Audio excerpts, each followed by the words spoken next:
You ever get sick and tired of just sitting in traffic day in and day out? Wouldn't you rather be relaxing in a secluded cabin way back in the woods, with magnificent views at your front doorstep? The easiest way to make this happen is to own a dirt bike. This machine will allow you to travel very far from civilization in a short period of time. But you need to ask the question, how much will this dream cost me? Can I do it for $100? $200? What about $500? I think the correct answer is more likely to look like this. So, when I retired, I wanted my hobby to be joining the world of off-road bike riding. I went into this knowing absolutely nothing about the cost, nor the equipment I would need to have. That is why I'm making this video. I'm going to share my experiences with y'all so you'll not only know how much it's going to cost, but also what equipment you'll need to purchase in order to make this dream come true. Okay, let's take a look at the equipment you'll need while you're riding. We'll start with clothing. The first time you walk into a motorcycle shop, it can be quite daunting. You'll see dozens of different products and manufacturers. Then to make things even more complicated is the item designed for street or off-road use. The product labels won't tell you which is which. As near as I can tell, street clothing is a much more snug fit than off-road clothing, so I guess you just have to try it on. For off-road, you want flexibility. The first item up is your shirt. There's a lot more to it than just having fancy colors. They're specifically designed for riding to include tear resistance and breathability. The same features are built into your pants. However, if all possible, you want to look for this feature. These pants are designed to go over your riding boots, not in them. This not only increases flexibility, but it also helps to protect the boots from the harsh beating that you're going to give them. Unfortunately, I haven't found a manufacturer that'll build pants like this for short people, so I had to opt for in-boot pants. To make up for the missing protection those other pants would have provided me, I purchased gaiters. These have been immensely useful to me in combating the water and mud that you ride through, and does a great job of protecting the top part of your boots. Speaking of boots, in my opinion, after the helmet, the second most important investment you will make in riding clothing. You'll find your feet are involved in every aspect of riding, including the crashes, so you really need to protect them. Several built-in features of the boots: protection where your shifter is going to be riding, as well as other strategic points that usually take abuse. This stuff actually works. My very first ride out after I bought these boots, I wound up crashing with my foot stuck between the full weight of the bike and a big rock. I suffered no injuries, well, except to my pride. They're extremely easy to put on and take off because of these latches. And waterproof halfway up. You can trust me on this, you'll hit some trails where you want the waterproofness. You'll want gloves. More than likely, you'll have more than one pair of gloves. Light ones for hot summer days, and heavy ones for riding in the winter. I don't know a lot about jackets since I'm riding with a hand-me-down jacket, but the price range is from cheap to extremely expensive. So if you're going to buy one, I'm sure there's plenty of other YouTube videos out there with much more knowledgeable people than me. If you ride in the summer, you definitely want to invest in a gaiter face mask. Unless you're always going to be the guy in the front of the pack, the dust can be absolutely horrible. Let's talk a little bit about safety. This is body armor with kidney support. I purchased this immediately after this ride. Not only would having this on have made this trip a lot less painful, notice the blackberries are rolled down, but the kidney support belt does wonders for making your riding more enjoyable. A word of caution about this particular type of armor: it's hot. So in the summertime, be ready to do a little sweating. I noticed after falling off the bike many times while learning how to ride, usually the first contact point onto the ground is your knees, so knee protection is in order. If you're an older rider, you may notice your wrist will hurt for days after a ride. I found that wearing a wrist compression sleeve fixes this problem, and the sleeve also does not interfere with your gloves. And of course, you're going to want a helmet. Off-road has this little protective guard mounted up on top. If the buddy in front of you starts kicking up gravel, all you do is tilt your head down a little bit and that'll protect your face from the flying rocks. It's also a really convenient place to mount your camera when you're filming your ride. They actually build riding goggles designed to fit inside these helmets comfortably. Finally, you'll need a bag to carry all this stuff in. This is the bag I use and I have no complaints about it. And there you have it. That's what $1,277 worth of riding gear looks like. You're going to need to carry some stuff with you while you're riding. I found that this particular backpack meets both my riding and my hiking needs. It comes with a 3-liter hydration pack. You'd actually be flabbergasted to find out how much water you drink while you're riding. It also came with an extra carry pouch inside that was perfect for carrying all my medical supplies. While riding bikes, it's very easy to become separated, so a set of reliable radios is an absolute must. This particular radio is a marine radio, so it's waterproof. If you ride year-round like I do, you will come back soaking wet sometimes, and this radio will not be destroyed by it. However, the fact that it's a waterproof radio does present a problem. You see the package says, "Go anywhere." That's extremely misleading. What they probably meant was go anywhere at sea level, because as soon as you start climbing an elevation, this radio stops working. Because it's watertight, it also makes it airtight. At elevation, the radio essentially pressurizes, which disables the speaker. However, to fix this, it's an easy solution. Just remove the little cover for your USB charging port. Now both the inside and outside of the radio will be at the same atmospheric pressure.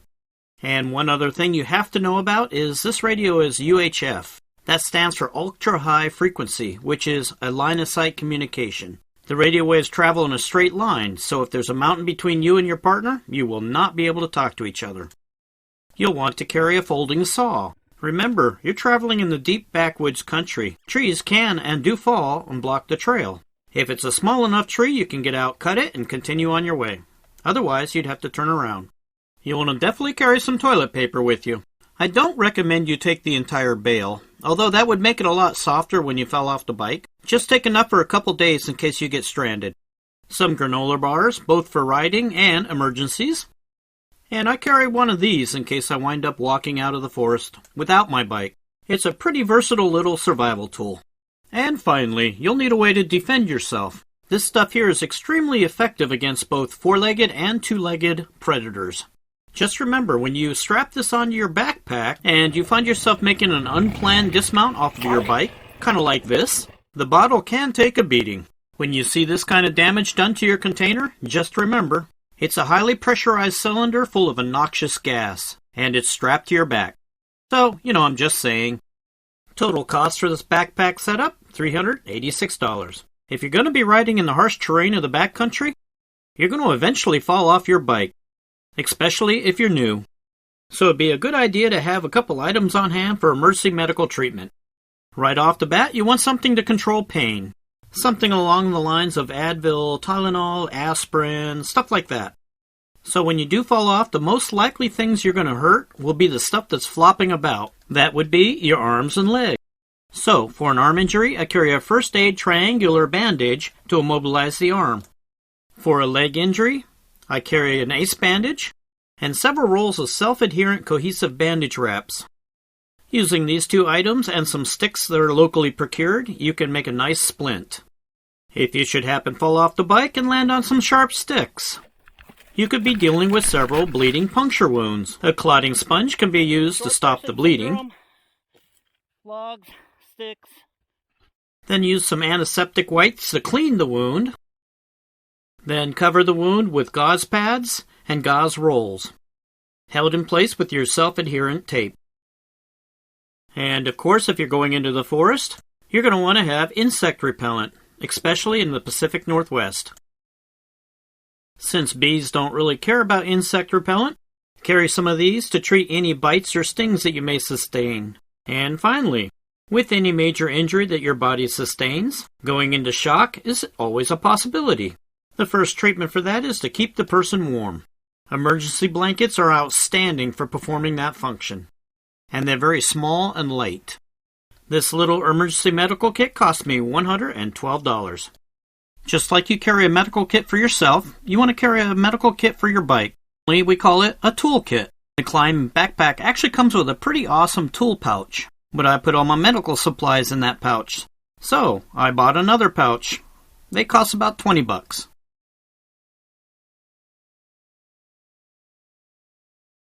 First thing you want to carry is a way to put air in your tires, so I have a mini pump. And having the correct air pressure in your tires is crucial to a good ride. So this particular tire gauge, 1 to 20 psi, is awesome. If you use a standard car tire gauge, it goes up to about 120 psi. The needle moves so little you're just basically guessing as to what your pressure is. You'll want a ratchet. This absolutely nifty little tool acts as both a T-handle and a ratchet. You can put bits in both ends of this tool, and the actual T-handle part acts as an extension when you're using it as a ratchet. A set of nut drivers for your ratchet. Since I ride a Yamaha, I only carry the metric tools. And unfortunately I have to carry a big 10-inch crescent wrench. This is because my particular bike has a tendency to throw its chain. I have to be able to break loose and tighten the rear axle to put the chain back on. And speaking of chain, I carry a Craftsman straight slot screwdriver for prying. This is to try to pry the chain out of areas that it shouldn't be when it falls off. The reason why I prefer Craftsman is this designed to allow you to put a wrench on it to give yourself more torque. A metric Allen wrench set. A ratcheting combo wrench comes in extremely handy on the trail. I carry 2 wrenches, the 8 and 10 millimeter. That covers the vast majority of the nuts and bolts that I would have to loosen on my bike. Of course, you've got the multi-tool. The name of the tool actually describes how useful it is. It does, however, come in an extremely wide range of prices. For cutting, you have to have flush cut wire cutters. Regular wire cutters don't cut stuff flush. Why would you do a job if you're not going to do it correctly? An 18mm deep socket from a spark plug. If you dump your bike in the water, you're going to need to be able to remove that spark plug to get the water out of the engine before you can start it. Some bikes have a very tight clearance requirement for getting a spark plug socket into the spark plug, so make sure you check it before you hit the trail. This adapter allows you to use that spark plug socket on your ratchet. 10 amp fuses. Did I mention that you can dump your bike in the water? And possibly one of the most versatile tools you'll have in your kit. Cable ties. I've seen these things used for many purposes during my short riding career. Finally, the last thing I carry is quickset JB Weld. I ride with a guy that actually punched a hole in his crankcase. The JB Weld allowed him to do a quick repair job and get the bike off the trail and get it home. Total cost of my tool repair kit, about $325-ish.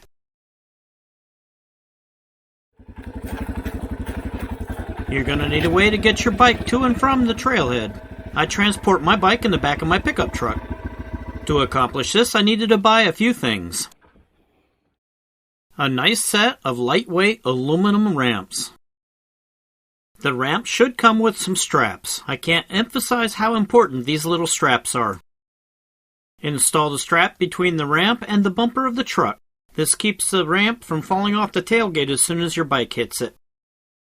After the bike is loaded, you want to install a fork seal saver brace on top of the front tire.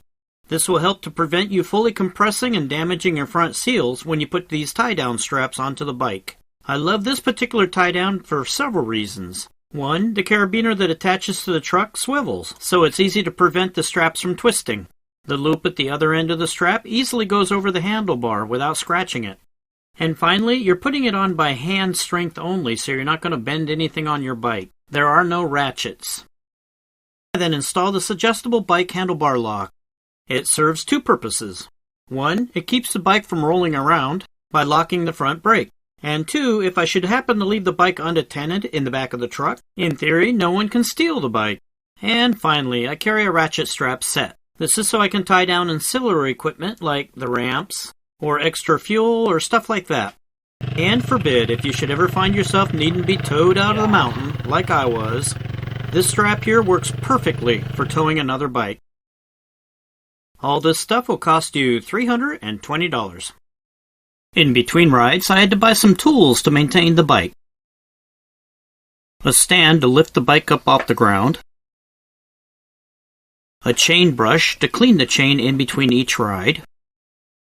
A wrench large enough to remove the back wheel off the bike. And another wrench large enough to remove the front wheel off the bike. A torque wrench for putting those wheels back onto the bike. 2 properly sized sockets for the torque wrench. Chain lubrication. And an air filter cleaning kit. Altogether, this cost me another $191. Let's talk bikes. I am by no means a bike expert. The only thing I know about bikes is what I've learned on mine. I ride a Yamaha 230. When purchasing a bike, these are the things that I've finally figured out are probably pretty important. Obviously, the price. In 2023, this Yamaha costs about $4,500. Or at least that's what they try to convince you it costs. In reality, it's much, much more. When you go in to buy the bike, the dealer's going to add a whole bunch of extra stuff on. Kind of like when you're buying an airline ticket. They'll add things like tax and licensing, of course, dealer prep, destination charges, and my all-time favorite made-up charge, documentation fees. Yep, you heard me right. They're going to charge you about $500 because they have to fill out a couple forms. So, whatever price you see on the internet, plan on adding about $1,000 to it before you can take the bike. Moving on, the size of the engine is kind of important.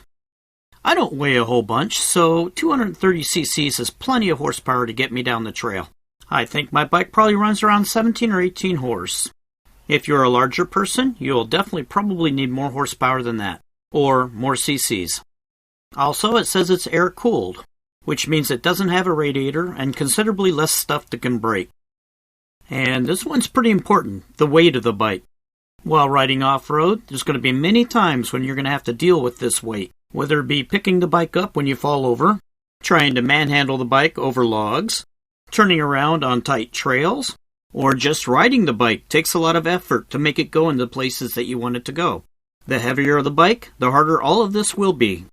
We have the seat height. This is the main albatross around my neck. I'm a towering 5'2", or at least I used to be when I was younger. So with even a seat this low on the TTR, my feet do not reach the ground. While riding off-road, your feet being able to reach the ground is almost an absolute necessity. Otherwise, stuff like this happens. Whoa! Ah! Girl, you're supposed to put the kickstand down first. Stop picking places with low spots to stop. And then your riding partners laugh at you. So if you're less than about 5'5", this 34-inch seat, your feet probably won't reach the ground. But if you're freakishly tall, like 5'5" and above, you can get a taller bike. It doesn't take long to fall in love with this feature, an electric starter, often called the magic button. I've watched many a rider using kickstart to try to get their bike going, and they did not look like they enjoyed themselves, especially in tight situations and on cliffs. My particular bike has a carburetor. Why does this matter? Well, it's because if you're going to go up or down steep slopes, or during crashes, you'll be dumping a lot of fuel out of the carburetor. On the positive side of carburation, when you do crash and your bike is laying down, the bike automatically stops instead of keeps running like you do with fuel injection. Anyway, that's my takeaway from what I've learned to look for in a new bike. Unfortunately, I haven't found any bikes with seats low enough for me to purchase. Oh, and the fact that I refuse to pay that ridiculous documentation fee, that's also a deal breaker for me. So, the alternative is buy your bike used. Hopefully you're buying it from a good buddy that you know has maintained the bike. And if you're really lucky, he'll throw in the good buddy discount. Let's talk about what I consider necessary bike upgrades, or what I'll do for every bike I ever own. Better foot pegs. Keeping your feet on the bike while you're riding is pretty darned important. So I put these pegs on. Specific aftermarket parts for a TTR aren't really available, but these fit with only a minor modification to them. You'll find while you're riding, the pegs need to be extremely sturdy because they're going to take a lot of abuse. Wow. I also want sturdier handlebars. These aftermarket bars took absolutely no damage when I wound up getting jammed between two trees. You'll also want to protect your hands with hand guards. Your hands have an awful lot of delicate bones and tendons in them, and they don't fare very well when sticks start smacking into them. Or for that matter, when an entire tree decides to jump out in front of you and hit your handlebar.